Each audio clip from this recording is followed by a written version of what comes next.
Hi guys, welcome to Counterpoints. My name is Connor, and today we're going to be breaking down the lore of Space Marine 2 as if it were a movie. Whether you're a noob or veteran of the 40k universe, I invite you to come along for the ride, and at minimum, I can show you something cool, and at maximum, I can teach you about this beautiful, dark, gritty, violent, and complex world. You should watch previous episodes, but as a quick recap, Dimitri and Titus confronted a Tyranid invasion by releasing a virus bomb and was killed by a Carnifex. Titus was reborn as a Primaris Marine by the Rubicon surgery and then destroyed a hive ship, killed a Lictor, recovered Mechanicus data, uncovered a Chaos assassination of a Mechanicus Archmagos, traveled to a new planet, discovered that the Mechanicus wants to use a warp-based superweapon, and killed a Neurothrope. He's had a busy couple of days, but he's still on a mission to save the Archmagos' replacement, who is trapped in a temple and presumably under attack. This episode is brought to you by Mastermind Models and Miniatures. They are a phenomenal paint studio out of Huntsville, Alabama, who are waiting for your commission idea. You know darn well that you're just going to spend another fortune on plastic gray kits that are just going to sit there in your pile of shame, and it will take years to get them on the battlefield. Instead of procrastinating, let Mastermind Models and Miniatures bring your imagination to life. Go to the link down in the description below and tell them that we sent you.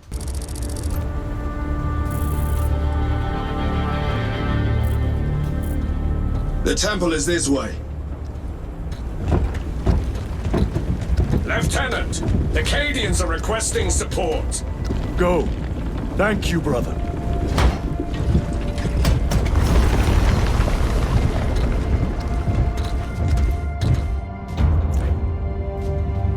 Ultramarines!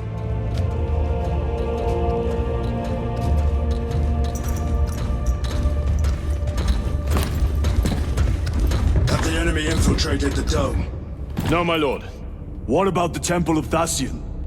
The dome was evacuated days ago. Rejoin the main force immediately. Our orders are to remain here. On whose authority? Captain Fairburn. We are to hold this position until further notice. The dome is empty. Now move on. But, sire... I gave you an order. Forgive me, my lord. Perhaps there was a communication error. The captain insisted. The deserters. No. We have our orders. Vox your captain. If you are deserters, I'll execute you myself.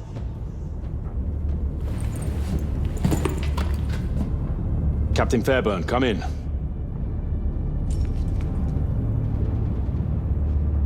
Captain Fairburn, come in. Ambush!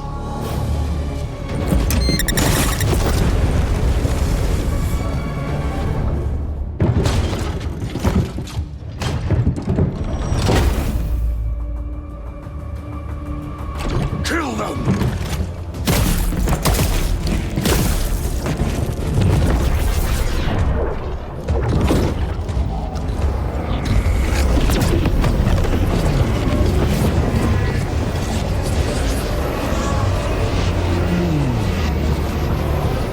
Traitors! You will burn! Traitors of the Thousand Sons!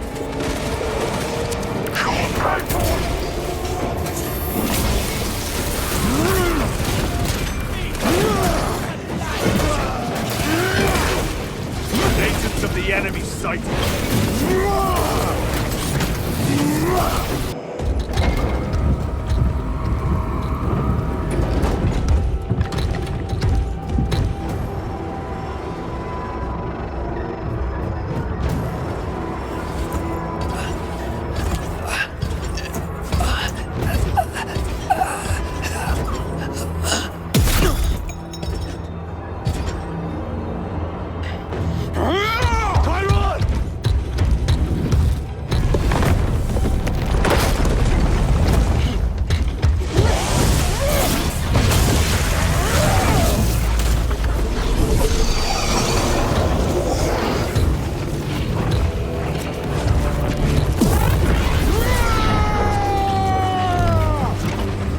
Cover him! I will grind your bones to dust! Tyron, take a defensive position! We will cover! Tyron! He's risking the entire mission! There are force fields covering the exits.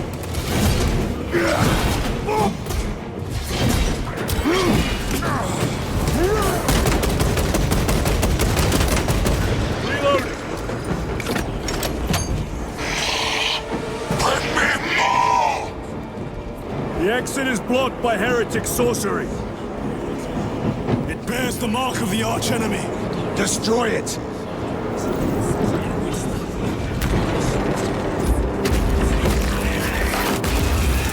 Artifact destroyed! Look! The force fields are collapsing! Sergeant, check the perimeter. Yes, brother. Explain yourself. Need I justify my hatred? You need justify your recklessness. The traitors have a debt to me. And you would throw away your life to collect? Death is my duty! Your duty is to the Emperor. You will die when and where he so chooses, not over some personal vendetta. Do you understand? Lieutenant, you should see this.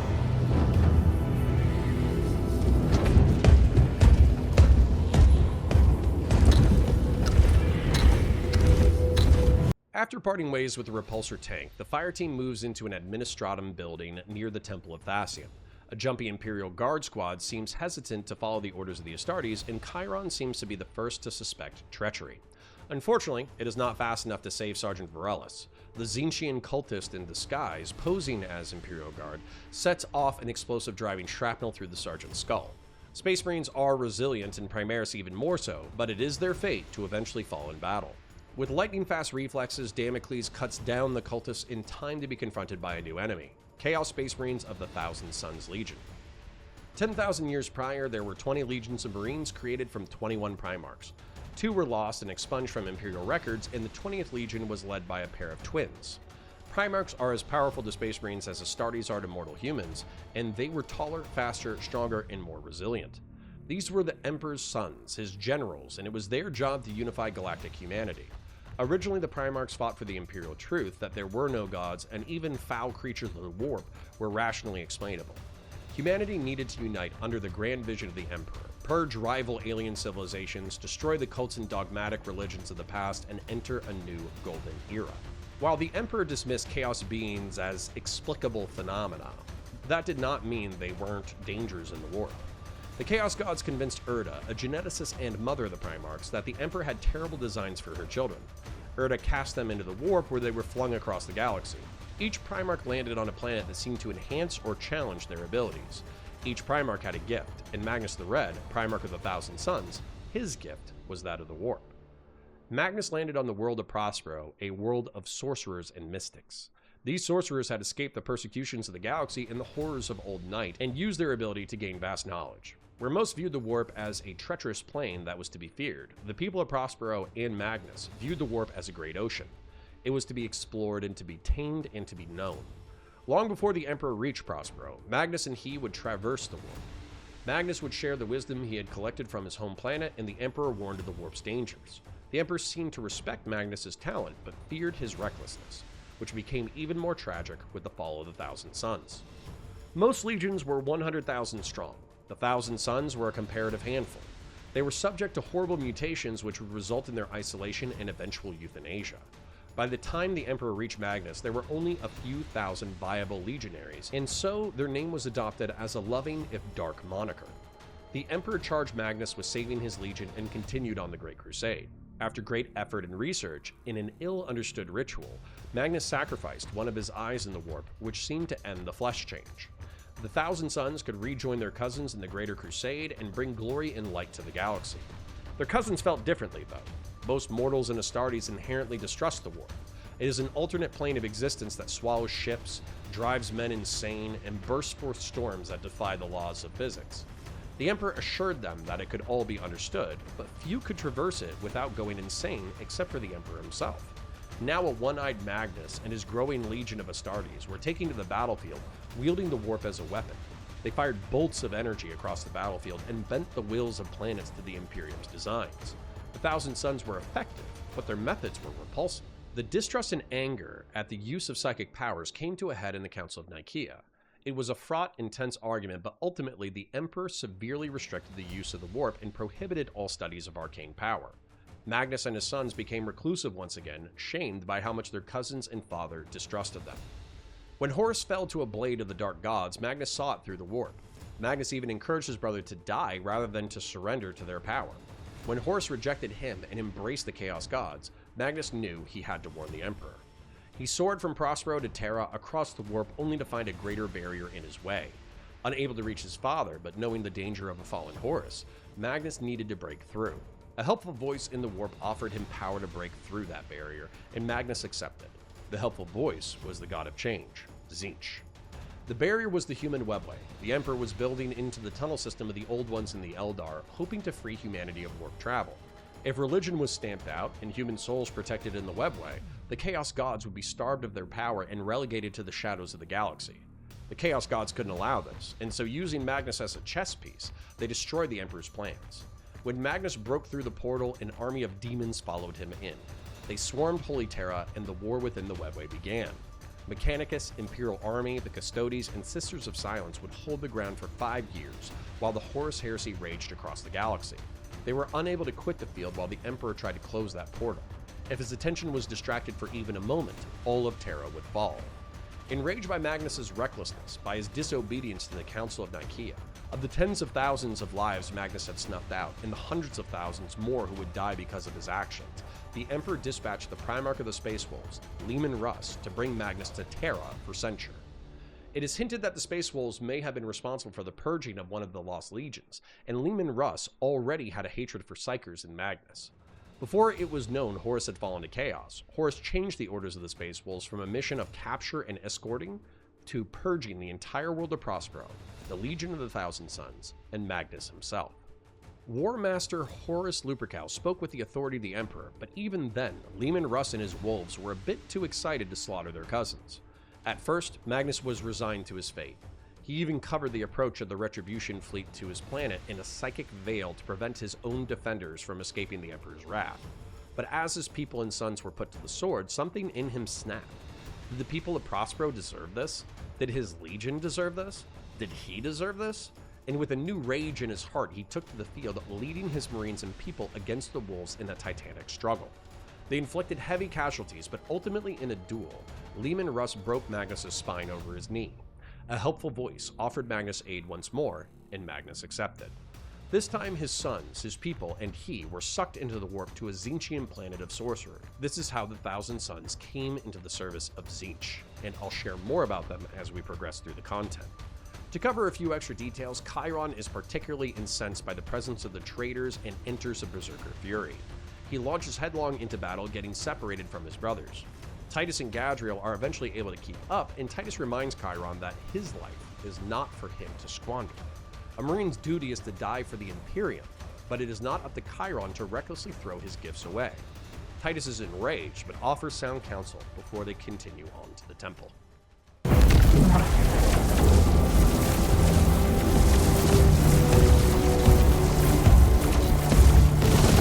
Blues must be in there. They're using some kind of shield. The altars. Same ones we encountered earlier. They must generate the shield. Destroy them. Then purge these abominations from the face of this world. It matters not. Kill them!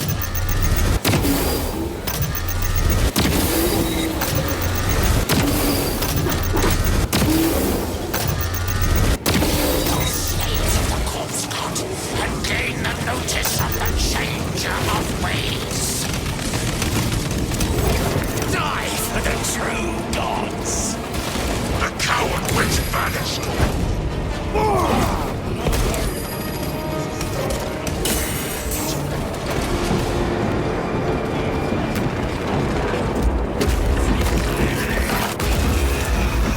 The spell is broken.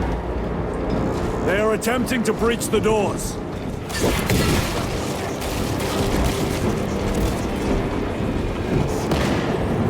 If it lives, then let us teach it of pain and death.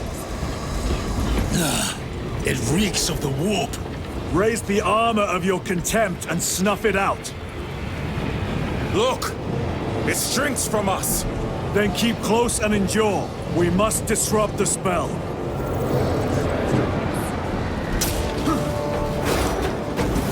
Vengeance for Magnus and his chosen!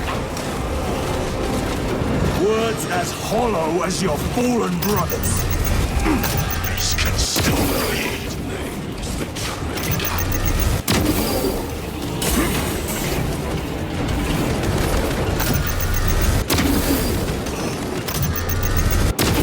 Destroy the altar!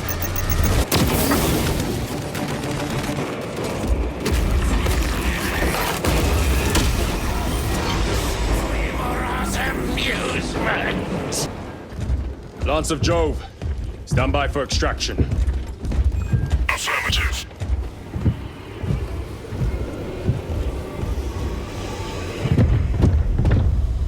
In the name of the Emperor, open the doors!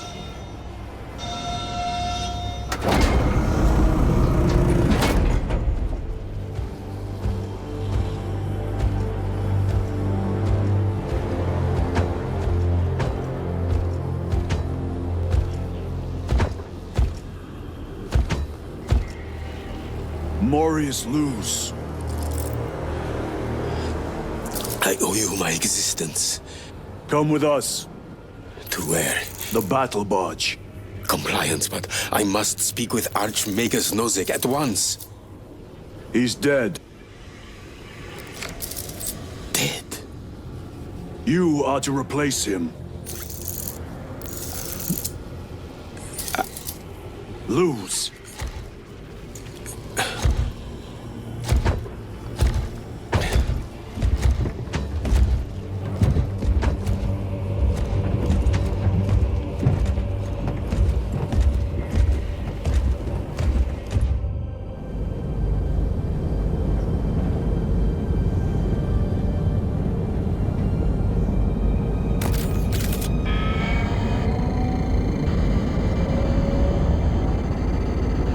Approaching battle barge, docking in 1 minute.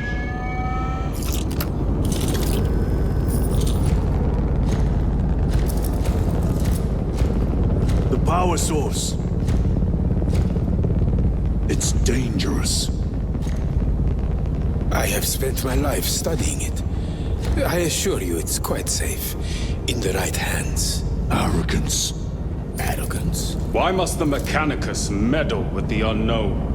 We follow the will of the Omnisire. Go ahead.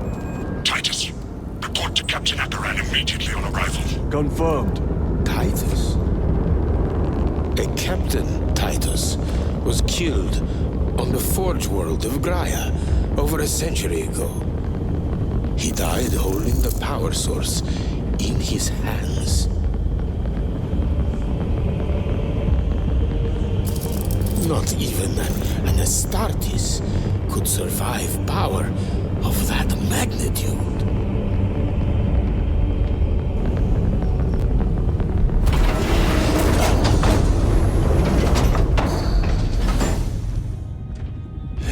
Morius Luz, come with me.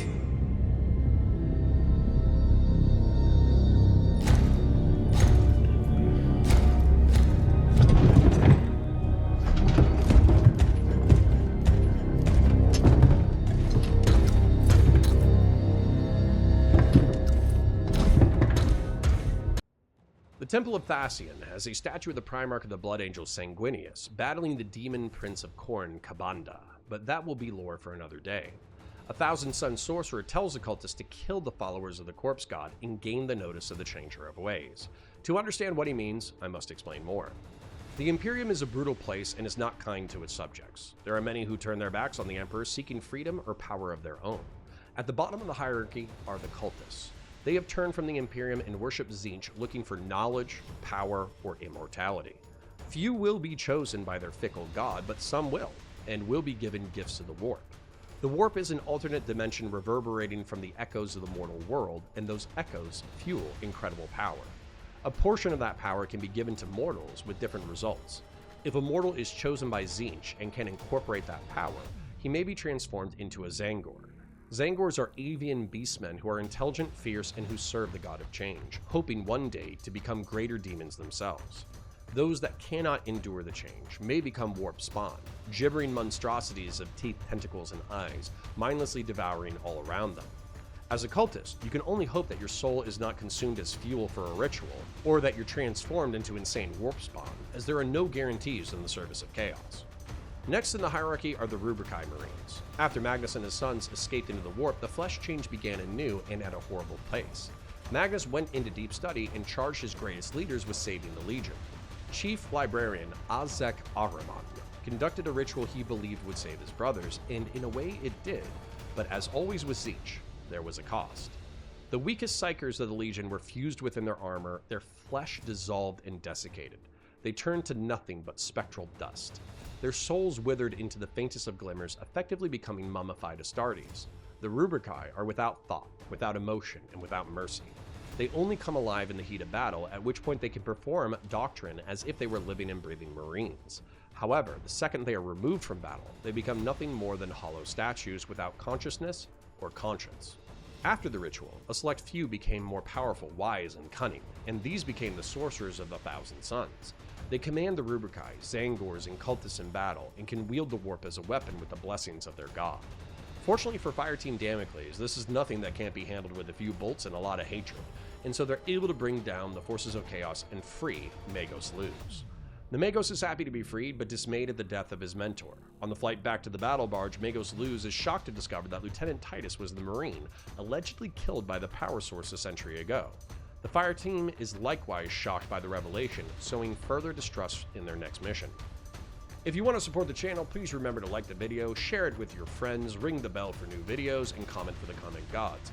Your viewership helps me in the algorithm and is appreciated. If you want to take your support a bit further, please become a YouTube member or support us at patreon.com/counterpoints. Check out the other videos on the channel, support our sponsors, and I'll catch you in the next one. Until the end.